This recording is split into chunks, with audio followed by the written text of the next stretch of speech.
1 woman a week in Australia is murdered by a current or former male partner, according to the Bureau of Statistics. And Aboriginal women are 34 times more likely to be hospitalised and 10 times more likely to be murdered in a violent assault. I know this also firsthand in seeing across the communities of the Northern Territory and listening to the women in the Northern Territory who speak often about their situation and the helplessness and the hopelessness that they feel in trying to remove themselves from those situations.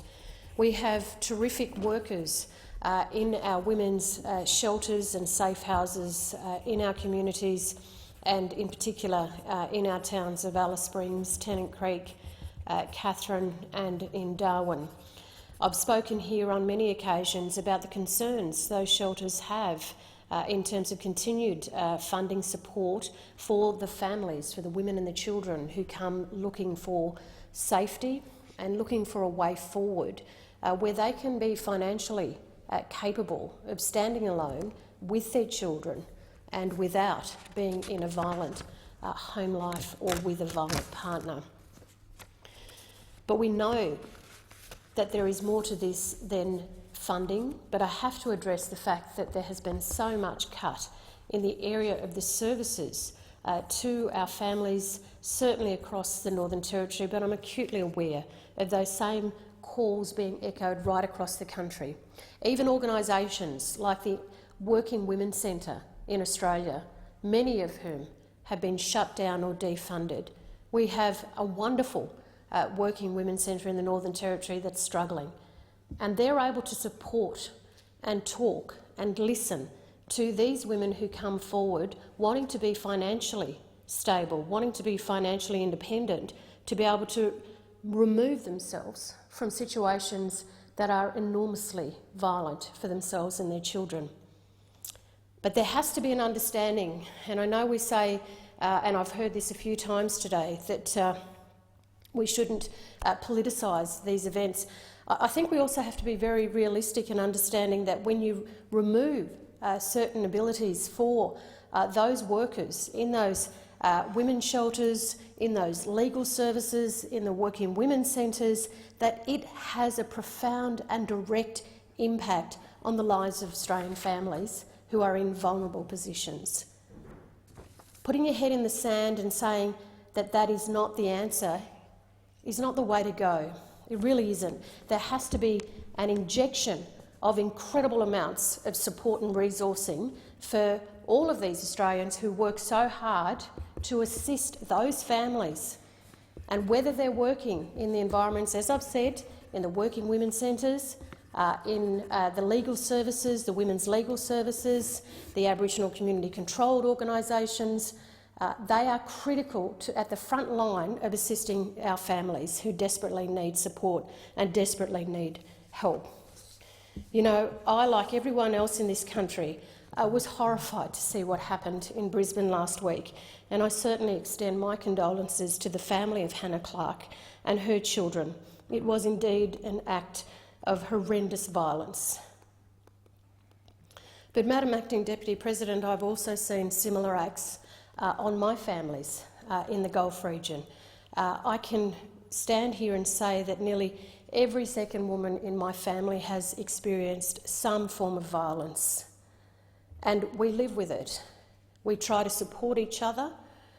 I've had an auntie who is in a coma for 6 to 8 months, just trying to recover from incredible abuse.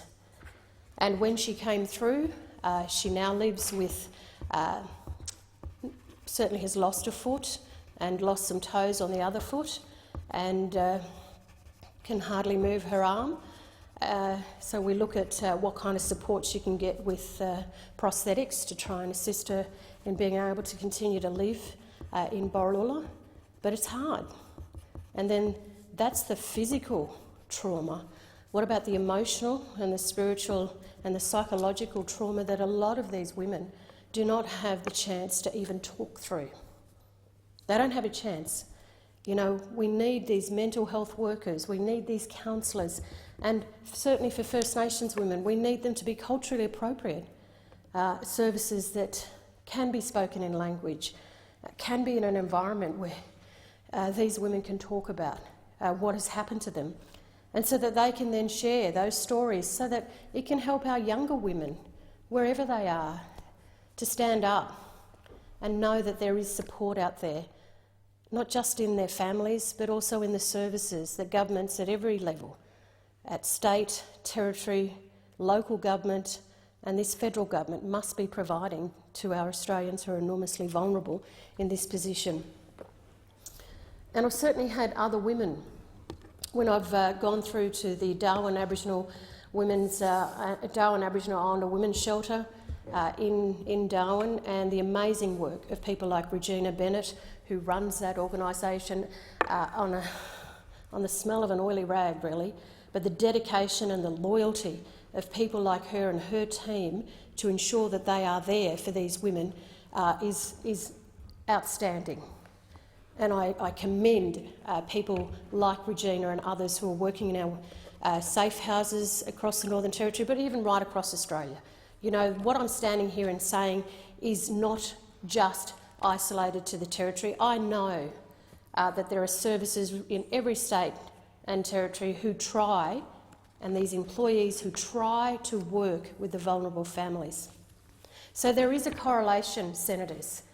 There is a correlation between when you remove resourcing, when you think you can take that money from this bucket here and put it over there and that should be okay, when it's not okay, when these organisations step up and say, look, this is going to dramatically impact, we're going to lose a counsellor, we're going to lose a mental health worker, we're going to lose an Aboriginal interpreter. That has an impact, a direct impact on these families. We heard that late last year, the same day as International Day for the Elimination of Violence Against Women, certainly the Morrison government told the National Family Violence Prevention and Legal Services Forum its $244,000 a year funding would not be renewed past June 2020. And that forum is critical in bringing Indigenous women's voices to the table when family violence policies and approaches are being discussed. When the government is effectively, what the government is effectively doing by cutting this minuscule amount of money, minuscule in terms of what the government can afford, when it goes to the Tindal Airbase and says, here's $1 billion for the Air Force, and yet it removes $244,000, which impacts the Katherine women in that region. It just doesn't make sense. And that's where you have to see, the government senators, the government members, that there is a direct correlation to those decisions. The Forum had a meeting with the Indigenous Australians Minister earlier this month,